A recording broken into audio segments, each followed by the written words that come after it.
Hello, Monching. Pre, kamusta? Oh, Luke, how are you, man? Eto, hindi pa rin sanay na hindi nagtatrabaho eh. Pare, sana matapos na itong pandemic na to, no? Para makasampa na tayo ng barko. Wala tayong magagawa, pare. Pareho lang tayo. Ganito na lang. Bakit hindi ka mag-online business? Online business? Ano naman? Hindi naman okay yan dito sa probinsya eh. Diyan sa city kasi maraming ganap. Alam mo, pare, bakit hindi mo gamitin itong break as a time to bond with your daughter? Ako nga natutuwa ako dahil mas nakikilala ko sila. And in a way, I feel guilty na hindi ko sila subaybayan lumaki. Kaya ito, nagbabanding kami, kakanood ng K-drama. At mas sweet pa si Mrs. ngayon. Tara na! May bagong episode na! Ahan, may bagong episode na? O siya, sige. O pare, manonood na kami. Huwag ka na magmukmuk dyan at asikasuyan mo yung anak mo. This break is a rare opportunity para sa ating mga OFW. Sige na pare, bye-bye! Sige, Monching. Salamat. Pambirang, baba naman itong silyang to. Teka nga. Aray!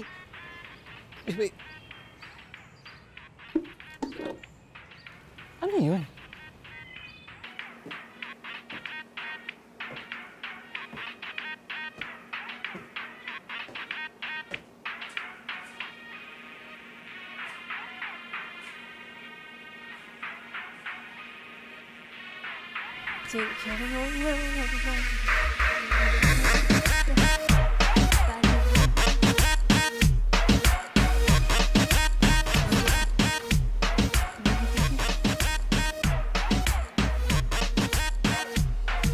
Pa!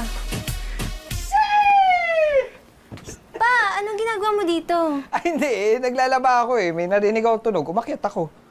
Anak, sumasayaw ka pala. May pinagmanahan ah. Apart from being your daughter and top in class, ano pa bang alam niyo sa akin pa? Anak, ituro mo nga sa akin yung sinasayaw mo. Kasi di mo na itatanong. Dancer at president ng cheerleading ang tatay mo. We, parang bola naman pa. Bola? Gusto mo bang sample lang kita? Oh, sige, patayin nga. Hello! Oh my yan yung God. sinasabi ko sa'yo. Yung Tingin? mga pinapanood mo, ito yung mga pinagmulan niyang sayaw. Balik, bumabalik. Pwede Oh, pa. pasa! Ay, pwede. Oh, magaling sa isolation, ha? Oh. Pam, pasa!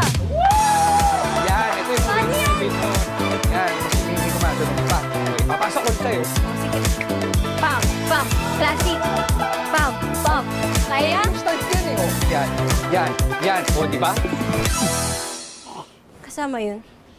Anak? Oo! Ay, isa pa ulit pa. Hindi. Yung ganun mo. Hinihingal ka.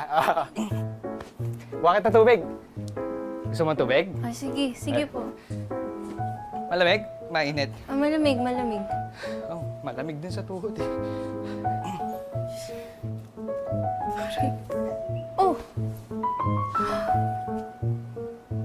May naka-record pala to. Che! Ayan, sakto nandiyan ka. Che! Eto na yung paborito mo. Sinigang na baboy. Pabusog pa ako eh. Tsaka hindi na ako kumakain ng sinigang. Kasi dun sa cafeteria namin, hindi masarap yung luto nila dun. Tapos si mama lagi na lang nagti-take out. Kasi nga, lagi naman siyang busy. Tapos pa nagda-diet na ako, nag-intermittent fasting ako. Tikman mo. Masarap ba? Pagutom na pala ako. Ito pa na. May bagong sangin yung kanin. Oo, bago sa akin yan. Kain ako. Ako na Hindi ba- maglalagay. Ay, ito pala yung bago. Ay, ma! Sorry. Ay, ma. Ay, napadalo po kayo. Asan sina Joyce at Cheska? Si Joyce po nasa trabaho pa, ma. Si Cheska, nanonood nung, syempre, paborito niya, yung Hype 7, di ba? Yung mga sayo. Wala ka bang balak na maghanap ng part-time job? Naghahanap naman po, kaso wala pa rin po talagang hiring eh. Di bali naman po, may naipon pa naman kami ni Joyce. Okay pa naman po kami hanggang June. June? Ay. So hayaan mo ang pobre kong anak na magtrabaho mag-isa? Hayaan mo na lang siya na magtaguyod sa pamilya nyo? Mahiya ka naman, Luke. Hindi ko naman pinalaki yun para lang alipinin mo. Paano kung magkasakit yun sa ospital, kakatrabaho? Nagawa ko naman po yung lahat. Kaso talagang wala pa pong hiring. Ikaw talaga, pinatataas mo lagi ang pipi ko! Ano yung naamoy ko? Ano yung naamoy ko? Amoy? Wala na. May naamoy ako! Pabira. Patay ka!